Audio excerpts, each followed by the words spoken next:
Hi, I'm Sandeep Rana, PhD student in Turfgrass Weed Science with Dr. Shawn Askew here at Virginia Tech. Today we are here at Primland Resort Golf Course to measure how putting green surface anomalies like Poa Annua can influence ball roll direction and consistency. And in these experiments, we are using areas on putting greens which are infested with isolated patches of Poa.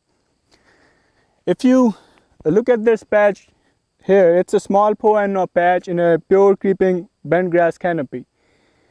If I look at it, I can see the difference in color and texture.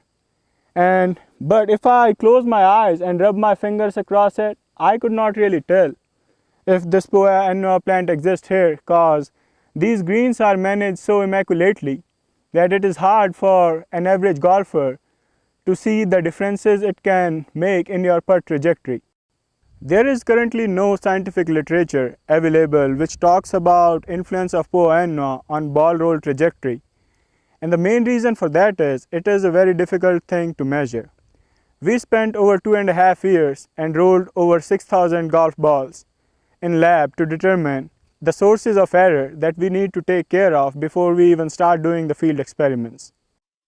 Sandeep's laboratory data showed us clearly that the putting robot was superior to the various rolling devices available on the market. We were getting just over a ½ inch of right to left variability in the direction of balls rolled by the putting robot, whereas with the greens tester, the Pels meter, and the stimp meter, that number was over 1 inch, sometimes over 1.5 inches of right to left variability in ball direction. A regulation golf cup is 4.25 inches wide, but our true target is probably about half of that width, so any deviation of 1 inch or more is probably going to cause a random ball to miss the cup. So we needed something a little more consistent than that, and the putting robot provided that. Interestingly, ball type had little influence on ball direction when averaged over the 6 ball roll devices, with just over a ½ inch of variability between the 13 golf balls tested. When a golf ball is putted over a putting green surface, it leaves a faint track behind it, what we call as legacy effect. And if a second ball is rolled from the same position, not only it tends to follow the same track, but it rolls much farther than the first ball. And our replicated studies have shown that 3 or 4 golf balls rolled in the same direction and in the same track tends to go about 1.5 feet more than the previous balls or what we started with. What we do is we take a brush with soft bristles and brush this putting green surface in the direction of ball roll and back away from the direction of ball roll. And doing that, we can eliminate legacy effect. The ball roll devices currently available in the market have hard aluminum surface, and the golf balls which are available in the market have these dimples on the surface of it. And these dimples are primarily used to help a golfer hit the ball farther by propelling it off the tee and interacting with the atmospheric air. Sandeep actually measured the oscillation of golf balls rolling down various types of devices using a high-speed camera at 1,000 frames per second and a tracking software that determines the ball's position every 0.6 millimeters.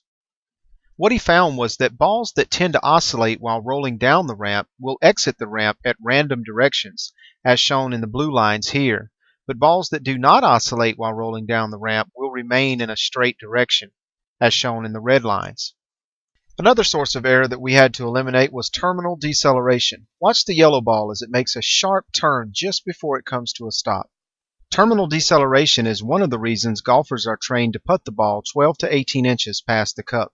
The way we figured out to eliminate this source of error is to put a strike plate 1 feet before the final ball roll distance.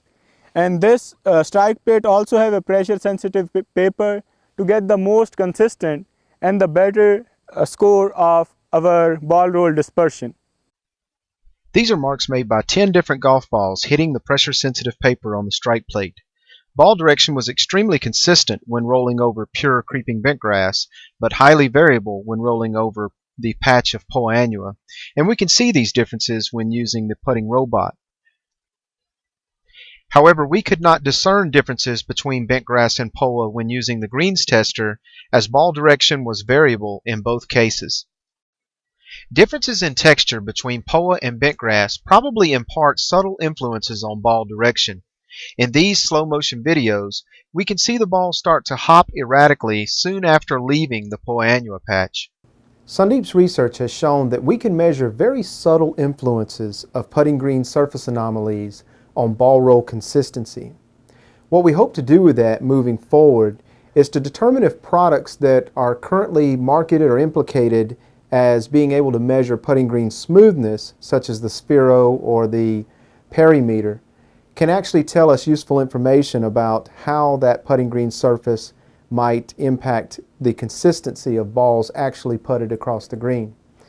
And moving forward, we don't really expect to discover very large impacts of any one management input, such as a turfgrass cultivar or a species, Bermuda grass versus bentgrass greens, top dressing or other cultural inputs. If those large impacts existed, they would have already been discovered most likely. But what we will be able to do is to measure very subtle differences between two different bentgrass cultivars, or between Bermuda versus bent, or between one top dressing technique and another. And the hope is that by combining 10 of these small impact management inputs, we will achieve a much improved putting green surface.